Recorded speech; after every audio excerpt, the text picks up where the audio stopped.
So guys, malapit na ang 12/12. Nakapag-isip na ba kayo kung anong bibilin nyo using your 13-month pay? Ako, I have a very nice suggestion dito. This is the Lenovo Legion Y70. And I'll tell you kung bakit sulit to and worth it gastusin ang yung 13-month pay dito sa device na ito. Tara, simulan natin.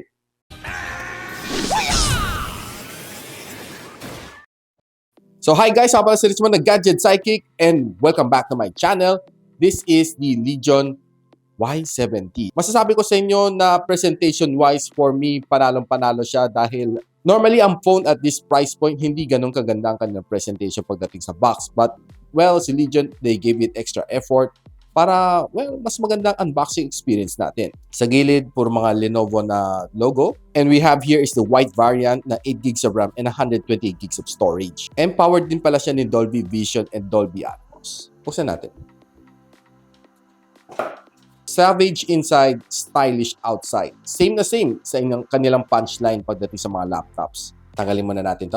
And very creative sila, no? Itong box na ito, pwede mong gawing stand pa. Some of the things inside, Legion na SIM ejector tool, warranty card, and user manual. Don't expect na English to kasi China ROM siya. Kanyang jelly case. Effort talaga, no? More stuffs inside. This is the 89 watts na fast charging brick. Alam mo, si Lenovo mahilig sa mga numbers na kakaiba. Hindi siya 90 watts, hindi siya 120 watts, pero sometimes yung mga numbers na alanganin like 89. I wonder what it means. And of course, ang kanyang C2C cable. Kunin na natin yung phone. Saan natin? Ganda ng white nyo, pearl white. Medyo mas naging siya, smoke black. Pero okay din. Pero mas maganda pag wala. Quick phone tour muna tayo. Sa ilalim, meron siyang loudspeaker, Type-C port, microphone in, and of course, ang kanyang SIM tray. And kita natin SIM 1 and SIM 2 ang kanyang support, 5G. Walang micro SD expansion. Kabilang side, ang kanyang power button, and of course, ang kanyang volume rocker. Sa ibabaw, noise cancelling mic. Sa kabila, there's another mic here and some antenna bands. Then, kita natin ang Lenovo Legion na print dito sa gilid. Sa likod, ang kanyang 50MP na triple camera setup, ang Legion na logo dito sa ilalim. 16MP na front-facing camera, boot up natin. Legion. And pagbukas ko nito phone na ito, tinignan ko kanyang themes. I was surprised na meron mga themes like this, mga wallpapers like this na mala hentai. Well, for me, panalo siya para sa mga taong mahilig sa ganon. And of course, syempre, I feel bad for the kids kasi it's not suitable for kids. So gusto nyo makita more wallpaper like that, pasok lang kayo dito sa Hika Wallpaper. And there's a tons of wallpaper like that dito. Yung default And by the way guys, bago ko makalimutan, this phone is currently at sale, 21,199 dito sa Lenovo Global Mall. Of course, do click the link on the description box below para makuha nyo ang original na store selling this phone. And of course, pagdating naman sa 12, I'm pretty sure na it will further mark down pa. So itong phone na ito is being powered by one of the latest chip ni Qualcomm. It's Snapdragon 8 Plus Gen 1 and getting it at around 21,000 pesos or even further lower pagdating sa Lazada 12/12. I'm sure this one is definitely going to blow your mind away. Pati ibang brands, grabe, lagot na lagot sila dito. And kung ang problema mo is walang Play Store dahil China ROM, don't worry kasi si Lenovo Global has already placed the Play Store dito sa phone na ito. So, walang problema out of the box. So, itong phone na ito is running under ZUI 14 and grabe, all the good specs nandito na sa phone na ito. Imagine, at 21,000 pesos, you have Snapdragon 8 Plus Gen 1, 144Hz of screen refresh rate, meron na rin siyang 5,100 mAh of battery, 8 gigs of RAM, 128 gigs of storage, Dolby Atmos, and Dolby Vision. Lahat parang ginampak na ni Lenovo dito sa phone na ito. Now, running benchmark like si Antutu benchmark, ang taas na score na nakuha niya. And breaking it down, further masasabi natin, it's really one beast phone.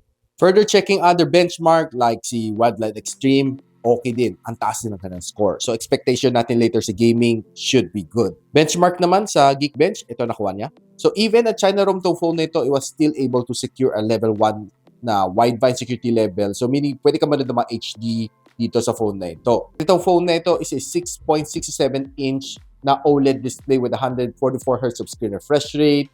It has HDR10 Plus support. And kanyang maximum na brightness is 1,000 nits. For me, it's definitely a winner dahil outdoor. Kayang-kaya niya makipagsabayan kahit maliwanag ang araw. And it has a near 86% sa screen-to-body ratio.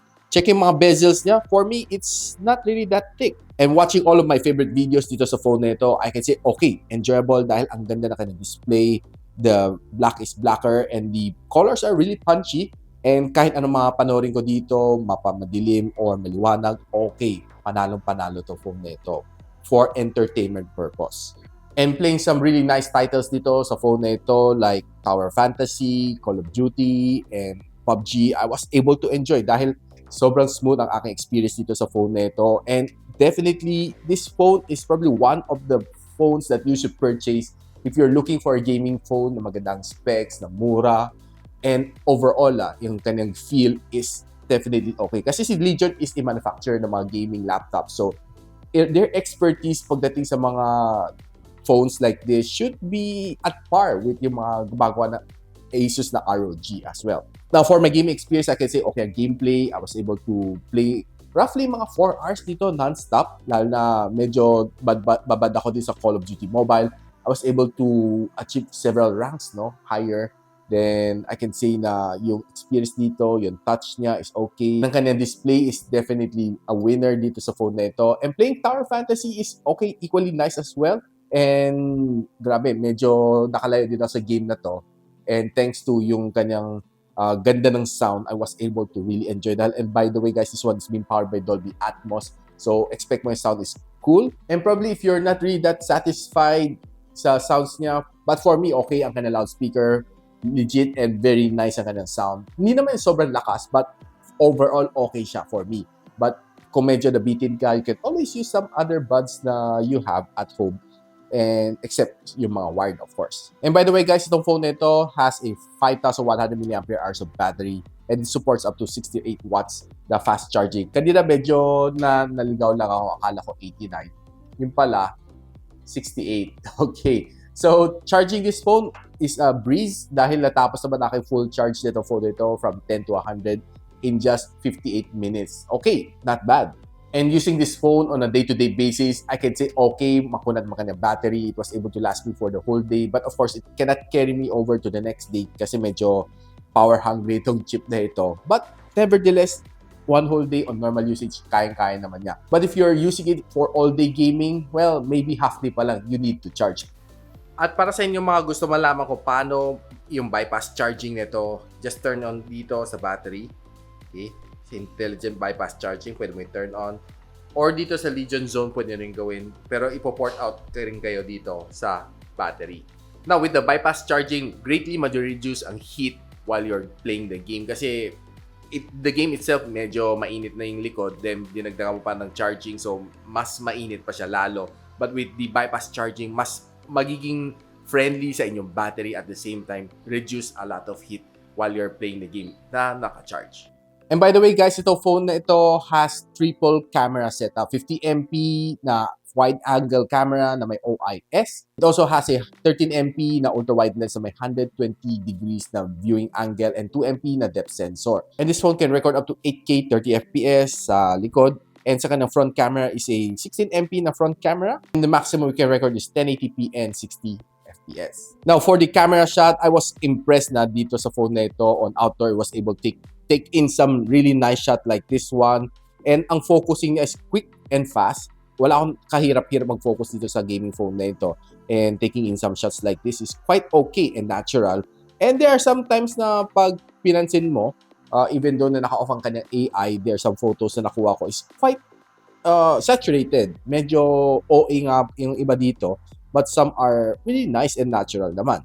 And taking the phone indoors, I can say okay din. Equally nice ang kanyang performance, but of course, there are some times na medyo nahirapan siya konti, pag medyo madilim. Of course, I don't really expect too much from this one since this is definitely a gaming phone. And tinry ko naman mag-vlog using the front-facing camera indoor and outdoor. Check this out. So guys, this is the Lenovo Legion Y7T and I'm recording at 1080p and 60fps, and this is the resolution you'll be getting if you're vlogging outdoors just using your bare hands. And of course, right now, I'm just using the audio coming out from this phone itself. So, what can you say? So guys, this is the resolution you'll be getting from the Legion Y70 if you're, well, taking videos outdoors. What can you say? And taking this video using the 8K 30 FPS from the rear camera, medyo shaky siya, no? Pero if I were you, I would tune this down to 4K 60 FPS para mas stable siya ng konti. So guys, na-convinced na ba kayo na itong phone na ito is definitely okay this coming 12/12 sa Lazada? Ako, I'm pretty sure and I'm telling you guys na this is something that you should add to cart right now. Itong Lenovo Legion Y70 is definitely going to blow your mind away. And all of the specs na sinabi ko sa inyo, nandito na, naka-jump pack na sa kanya lahat. Ang ganda ng kanyang screen, ang ganda ng kanyang processor, malakas, ang ganda ng kanyang camera, definitely for a gaming phone. And everything nandito is definitely okay para sa kanyang price point. Kung malaman ko saan nyo pwede mabili ito, I'll be posting the link on the description below. And of course, i-add to cart nyo na right now. So guys, if you like this video, don't forget to like, subscribe, and of course, click mo na rin ang bell icon para hindi na ma-miss mga future uploads dito sa aking channel. So ako pala si Richmond and you're watching Gadget Cycle. What's up?